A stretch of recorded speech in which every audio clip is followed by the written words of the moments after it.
I believe that we get the best out of ourselves on race day if we're actually enjoying the day.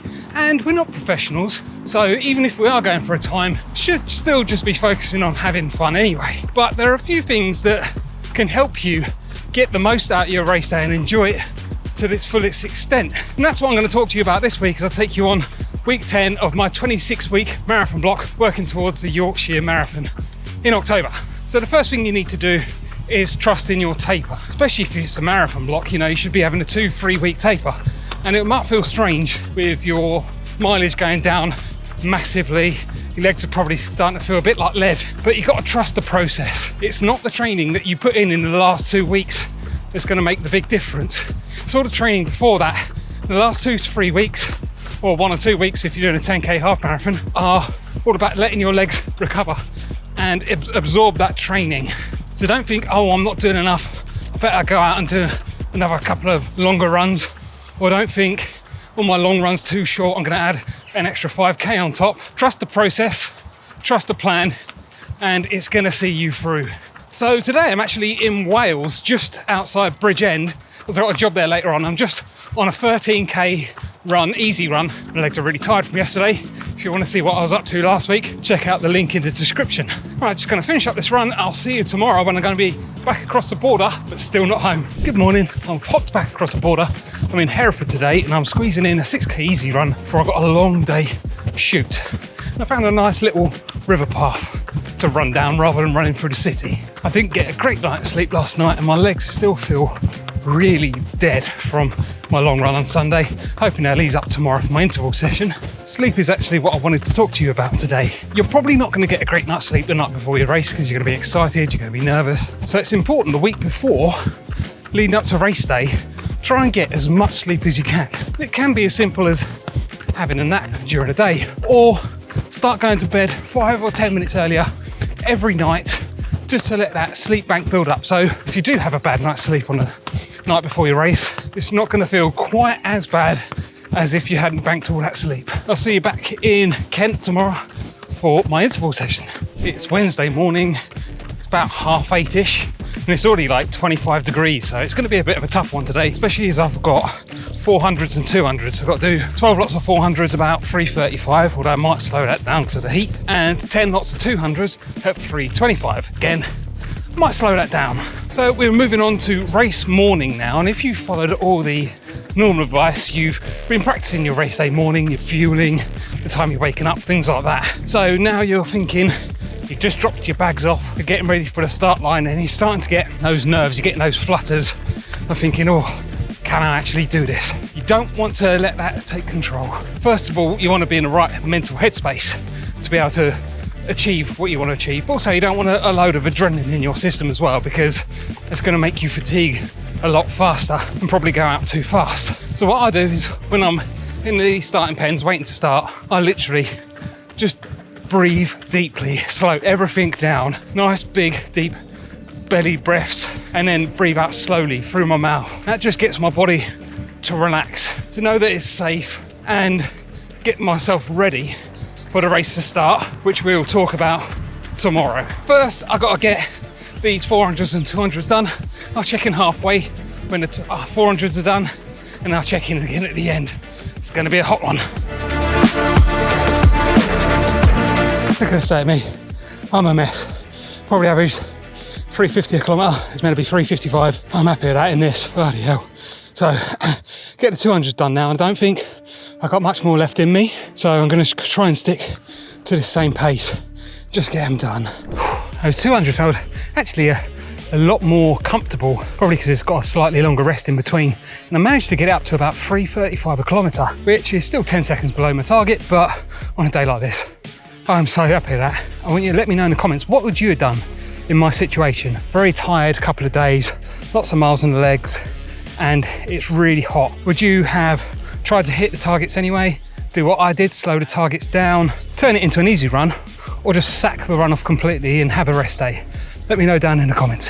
From today, I'm making a change. I had a bit of a wake-up call after yesterday's session. Runner lowered my paces, which I'm actually really glad about, but my legs have just been so tired for so long. I feel like a lot of my sessions, especially the tempo sessions, I'm not in the right zone to actually get the proper benefit from it. So from today, I'm gonna slow my easy runs right down. I wanna be right at the bottom of my heart rate zone so my legs actually recover properly between the sessions. The other thing I'm doing is when I'm doing an interval session, I'm gonna start off at the low end of the pace bands, and if I'm feeling good by the last rep, then I'll speed it up. And lastly, with my tempo sessions, I'm going to do it by heart rate rather than pace. So I want to try and stick within my zone 4, my threshold zone, and not worry about what the pace is doing. But anyway, what I wanted to talk about today is it's race time. You're crossing that start line, you've got all this excitement, all this adrenaline. It's too easy to go out fast. But the problem is, this is where the main damage is done. If you go out 10, 15 seconds a kilometre too fast in your first 1 and 2K, even in a 5K, you're going to really be struggling by the end of it. I like to use the 10% rule. First, 10% of any race. So if it's a 5K, it's 500 metres. If it's a half marathon, that's 2K. For that first 10%, keep your pace 5 to 10 seconds slower than your goal target pace. You'll easily be able to make that up at the end if you're feeling strong. But as I said, if you go out too fast, you're just going to be slowing down by the end and have a really bad time. It's better to progress through the run, get faster and faster as you go. Gives you a lot better feeling when you cross that finish line as well. So hopefully it's going to start cooling down now, but I've just got to get this 13 kilometre easy run done, and then I've got a rest day tomorrow, but I'm out on a shoot all day, so it's not really much of a rest. But I'll see you on Saturday for my first try at a tempo session where I'm just going to heart rate. Good morning. It's only 22 degrees today, which actually makes it feel fresh, which is strange. Having a day off has done wonders for my legs as well. Feeling nice right now, ready for today's tempo session. 2.5K warm up, 5 lots of 1.2K at 4:15 a kilometre, but I'm going to do it to heart rate rather than pace. 400 metres of 5:25. So I'm excited to see how this is going to go, training to heart rate rather than pace. I can fill you in on that at the end. But to the topic of this video, what you can do on race day. Number 5, make sure you fuel early and often in your race. I actually have a gel sort of 10 minutes before the start. I actually fuel every 15 minutes, but every 20 minutes is fine. But you got to think of your body like a car. You can be going along normally, and the fuel's getting lower and lower and lower, and you won't notice, if you don't pay attention to the fuel gauge, until suddenly your car stops working because it's run out of fuel. Well, that's like your body. If you get to the point where you're hungry, or you feel like you need a gel before you take one, it's too late. You can't replace what's gone. The other thing is your body doesn't know how long you're running for, and you're putting a lot of stress on it. So if your internal stores are getting depleted and you're not topping them up, your body's thinking, uh-oh, I'm gonna run out of energy soon. I need to slow down, I need to limit things. And that's when you start hitting the wall and you start underperforming. So by just drip feeding your body some carbs, it's telling it everything's okay, it's all gonna be all right, you're gonna get a constant fuel source, carry on doing what you're doing. So that's why even on today's run, I've got a gel with me, I've got 60 grams of carbs, it's gonna be just over an hour session, because I want my body to know it's got the energy reserves to do what it needs to in this session. So let's get it done, and then I'll check in at the end, let you know how it went. Now stupidly, while I was recording, I forgot to actually tell you what the aim of this session was. So it's a tempo session, so really I want to keep it in the threshold zone. If you look up in the top left, you've got my heart rate zones, and it's this orange zone that I'm in right now, which is 161 to 174 BPM. The problems I was having before was, if I was just going by paces, I was going up into my maximum zone, which gives you a completely different training stimulus to staying in your threshold zone. Without getting too technical, if I stay within that threshold zone, then I haven't gone over my lactic threshold, which is the point where your body can't clear out the lactate as fast as it builds up.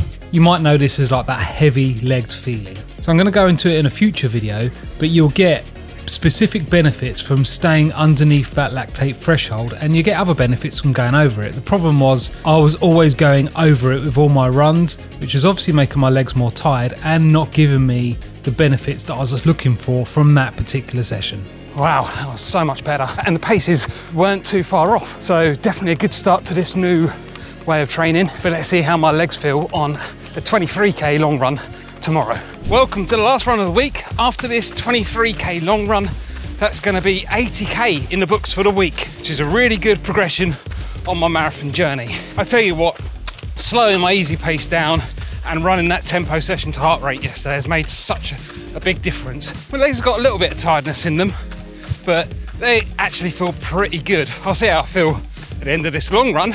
But right now, I'm pretty happy. So my last race day tip is probably the hardest one out of all of them, and it's to be adaptable to the conditions on the day. If you wake up and it's suddenly 10 degrees warmer or 10 degrees colder than you was expecting, or if the wind is blowing at 25 miles an hour, it's obviously going to affect your race time, and you need to adjust to that. At the end of the day, not everything's going to be perfect, and you got to think what's most important to you. Do you want to really push yourself and burn out and have a horrible day, or do you want to slow it down by 5, 10, 15 seconds a kilometre and actually have a really good time? By doing that, you never know, you might get halfway through the race and be feeling really good and be able to pick it up and actually go for that time.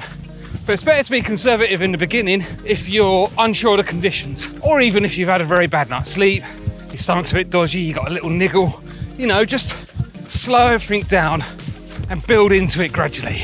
Let me know in the comments what your best race day tips are. I'd love a few more to add to my arsenal. And it is race day next week. I'll see you at the Cliffwoods 5 mile.